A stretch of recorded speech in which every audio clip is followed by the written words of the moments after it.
lots of us have been asking the question of, would there ever come a time when someone like a proper hardcore Brexiteer would turn on Brexit, or even flip side, saying, hey, Brexit was a mistake? It's not beyond the realms of possibility that that may indeed one day happen. I think it's probably very likely that may indeed one day happen. But now you are getting Brexiteers trying to distance themselves from the project, saying everything that happened after wasn't their fault. Or the funny one is, oh, you don't understand, we haven't Brexited properly yet. We've still got Beano, Brexit in name only, because of X reason, or because we did a trade deal with the EU. Like I say, pick your poison. There are still a lot of, well, Brexit crazies out there, but hey, that's why we've got the next general election to look forward to. We're going to get rid of them all.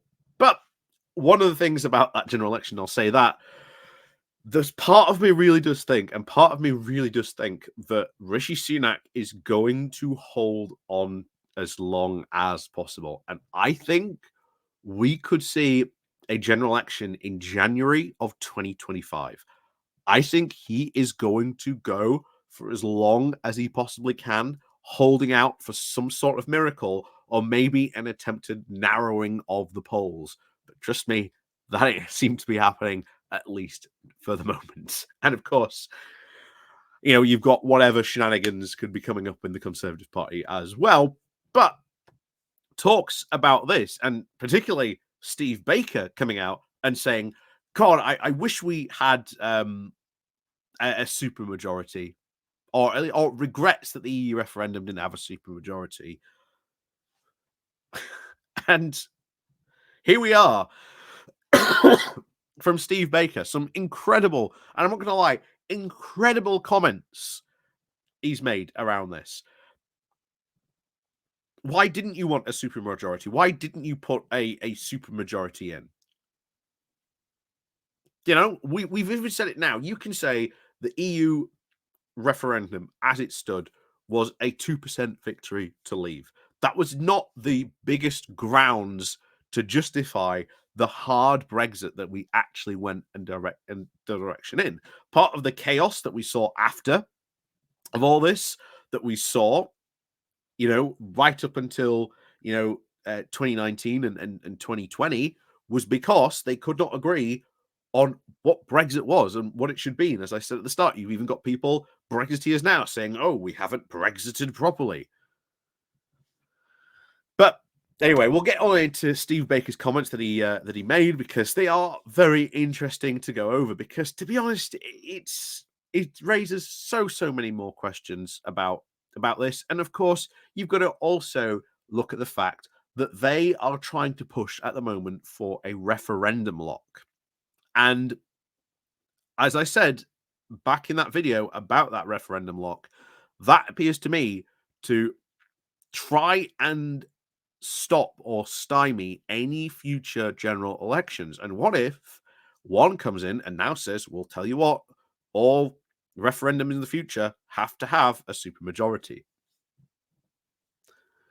It's not beyond the realms of possibility just to essentially make it harder if any other referendums come along that they don't like, well, a PR referendum, or maybe rejoining the EU comes along that they don't like, and then they could go, oh, well, we want a supermajority.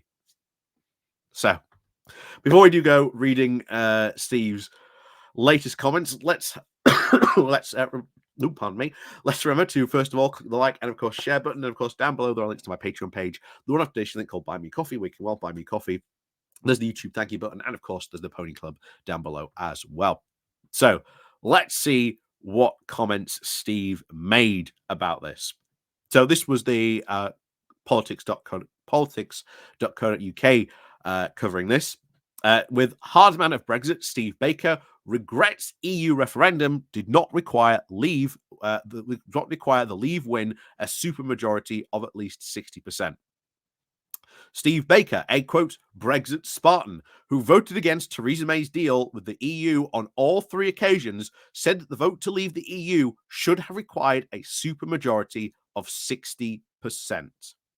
And remember, if Steve and the rest of those Brexit Spartans had voted for Theresa May's deal, they would have got Brexit.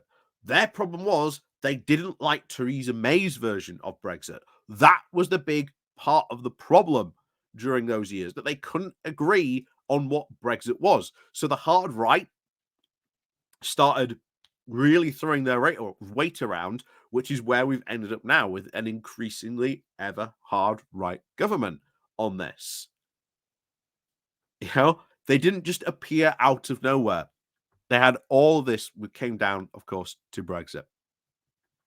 So the leading Leave campaigner was a prominent voice in the 2016 referendum, with which saw the public backing ending the EU membership by 52 to 48%, as well as during the turmoil that followed.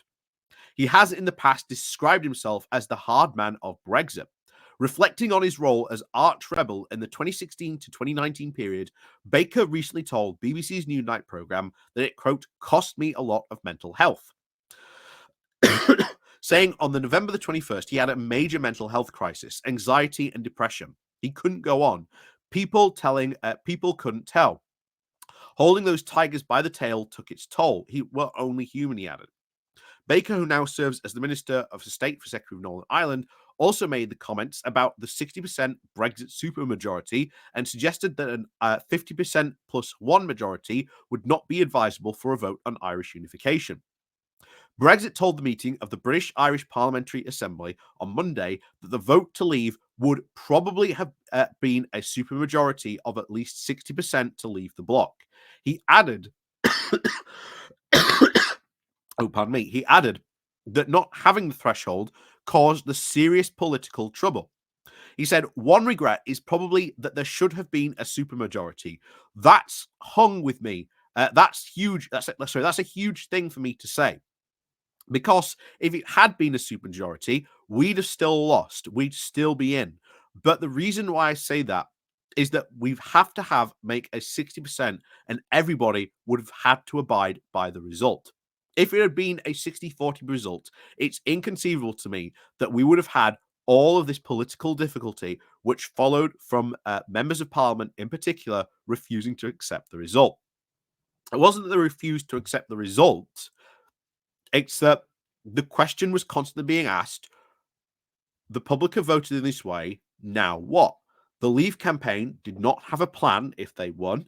There was a viable plan being put forward by Theresa May, knowing full well of the particular result did not sit well, and that, of course, the Leave campaign was promising at that time a very, very soft Brexit. And like I say, Brexit, Steve Baker, the hard man of Brexit, did not like her version of Brexit. That's how we ended up where we were, because they could not decide what version of Brexit they wanted. And my worry now becomes, if you've got this supposed referendum lock bill that we talked about just this week as well, what if they put in this, that now all referendums require a supermajority? We're out now. So do we have to have a supermajority to rejoin? How difficult is that going to be to get that 60% to rejoin? It's going to be very difficult, and purposely, I think, made so to do. I think this is why he is talking about a supermajority, because he knows the polls, he knows the switch that has been made because of all the polls. The public has increasingly turned against Brexit and views it as a massive negative to the UK. So now he wants a supermajority just to make it more difficult. Well, I think others have said this, that if we ever were to have a rejoin referendum, there is no supermajority. There should be no supermajority because there wasn't one in the original Brexit referendum. So guess what? If we win by, I don't know, let's say we have a reversal and it's 52-48 to rejoin, then yeah, we rejoin. Tough luck, guys. And then next time, there is a supermajority. um, but there you go. Um, so where were the other ones? So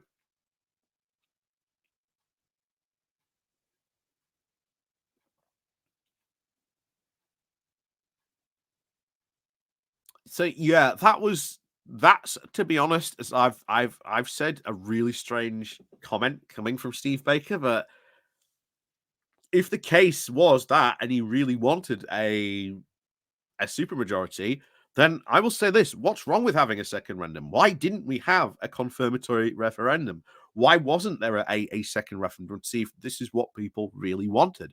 Or to then go, well, we're out, but do people want to stay in the single market and customs union? That's a valid question. Remember, the big part of the Leave campaign, and of course, remember, the brain of Brexit, Daniel Hannan, said that a vote for Leave was not to leave the single market and customs union.